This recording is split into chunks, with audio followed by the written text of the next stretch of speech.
Assalamualaikum warahmatullahi wabarakatuh. Selamat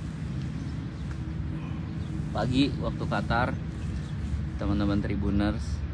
Sekarang saya sudah berada bersama Pak Oni Cahyono, insinyur sipil yang masuk ke dalam tim pembangunan Stadion Al Bayt ya Pak ya? Iya betul. Dan ditugaskan waktu itu saya ditugaskan aja sebagai engineer representatif. Bisa diceritakan Pak,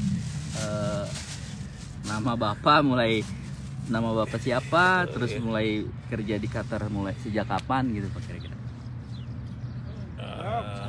Nama saya Oni ya, full name-nya Oni Cahyono ya, Cahyono Rizwan. Omi. Ayo Mas. Sorry. Dilanjutkan ya. Alumninya dari Fakultas Teknik Sipil Universitas Diponegoro Semarang, jurusan Teknik Sipil. Ya. Terus bekerja. Asalnya dulu Pak? Asalnya dari Banjarmasin, kota Banjarmasin, Kalimantan Selatan. Oke. Ya, seperti itulah. Ya nggak sengaja kita terdampar di State of Qatar ya.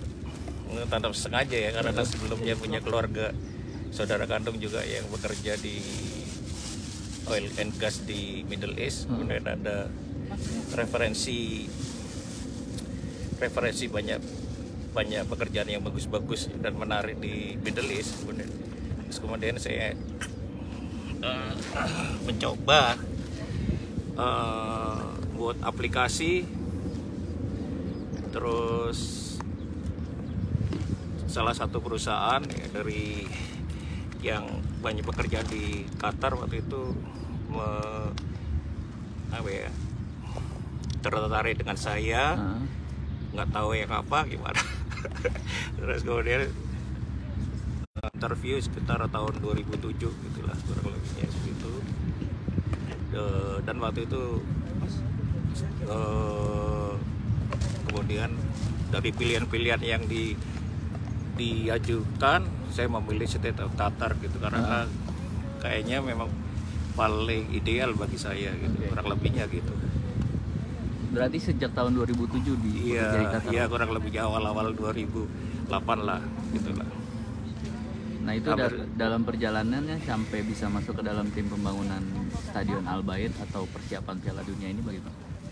Ya gimana ya, itu kesana karena memang saya cuma ditugaskan aja sebagai engineer representatif gitu dari perusahaan kita, KEO International Konsultan gitu. Nggak tahu ya, mungkin karena melihat tipikal saya mungkin yang suka yang gitulah, adventure sama suka belusukan.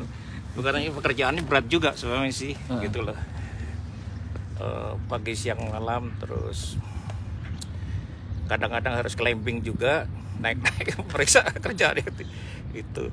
Tapi intinya di sana saya sebagai penanggung jawab untuk memonitor pekerjaan struktur, di mana hampir 90% pekerjaan precast itu saya memonitor, memeriksa kualitas pekerjaan sampai gimana, schedule-nya, terus kemudian pekerjaan struktur sendiri seperti ada pembangunan fondasi, bridge, ada tunnel juga seperti itulah kurang lebih ya. Dan setelah pekerjaan struktur selesai, kemudian saya ditugaskan di tempat yang lain gitu, dan dilanjutkan sama banyak yang disiplin ilmu seperti arsitek, mekanikal, dan lain-lain gitu, kurang lebihnya seperti itu intinya gitu. Persiapannya sendiri Pak, pembangunan Al Bayt itu, atau itu bisa diceritakan nggak sih Pak kalau dari ke kapabilitas Pak Oni? Gimana ya, kalau itu saya nggak bisa bicara terlalu banyak ya, karena saya juga ada batasannya tanggung jawab. Atau keunikan atau sulitnya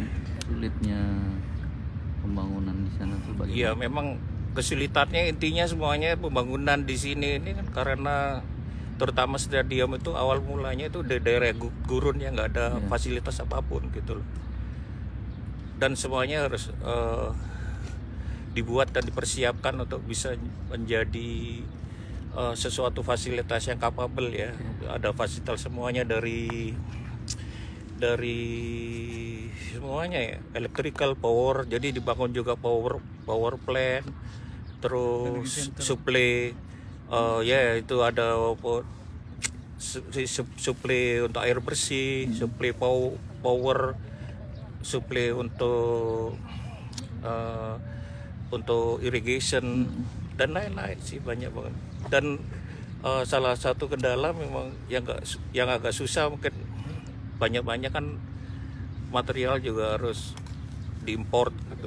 Itu ya nggak itu kan suatu keunikan dan memang kesulitan tersendiri, tapi alhamdulillah semuanya itu nggak tahu ya, atas berkat mungkin doa supaya Qatari ya supaya sukses dan semuanya ya, alhamdulillah itu bisa berhasil gitu.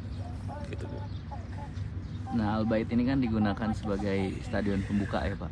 Iya. Nah, kemarin setelah ngelihat sukses dan FIFA mengklaim ini lebih banyak dilihat dari 4 tahun lalu di Rusia. Nah, itu Bapak gimana perasaannya melihat Al Bayt? Iya, memang itu kan dari segi arsitek ya. Kalau saya sih nggak aneh itu melihatnya memang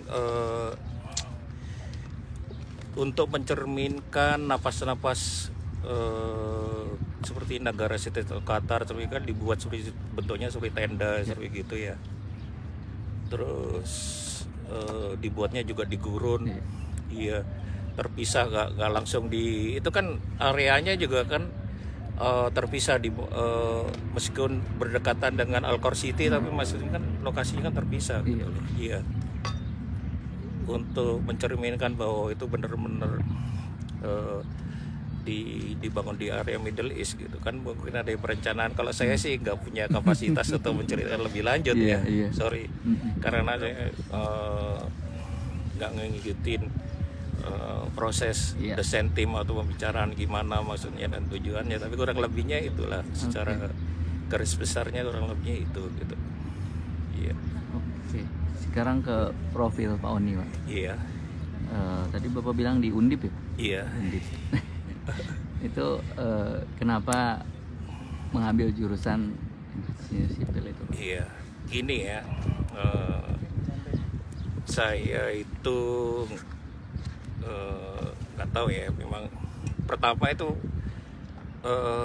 waktu sebelum memilih university, kita gimana ya, ada beban juga dari orang tua, terutama orang ortu, karena harus bisa waktu itu kan ditargetnya bisa masuk perguruan tinggi negeri pertama. Terus kedua, saya juga harus fair terhadap kemampuan saya gitu. Saya melihat bakat saya seperti di teknik karena kakek saya juga engineer juga, dan keluarga meskipun ayah saya juga dokter anak spesialis anak di Banjarmasin ya. Terus itu kemudian karena juga kompetisi kan memang berat ya, terlalu berat untuk masuk di perguruan tinggi negeri, itu kan terlalu berat. Saya juga harus introspeksi diri saya sendiri gitu loh. Meskipun waktu itu di mana ya, perjalanannya sebetulnya saya nenek saya nggak menyetujui saya untuk kuliah di Fakultas Teknik. Ingatnya saya di Fakultas Kedokteran. Feodalisme di Indonesia, karena juga harus demi untuk yang itu berhasilnya, karena orang tua saya sendiri juga saya nggak mau mengecewakan, terutama ya saya nggak mau mempermalukan orang tua. Bila misal saya nggak bisa masuk di perguruan tinggi negeri dan berhasil gitu sesuai dengan keinginan orang tua, gitulah kurang lebihnya. Dari tahun berapa Pak sampai tahun berapa? Tahun lama juga sih. Nah, sekarang keras sih kok. Keluarga besar masih di Banjarmasin atau gimana? Iya, ada di Jakarta, ada di Banjarmasin, di Surabaya, kurang lebihnya 3 kota itulah. Seperti itulah. Orang tua masih ada Pak izin? Berapa tahun yang lalu yang gitu.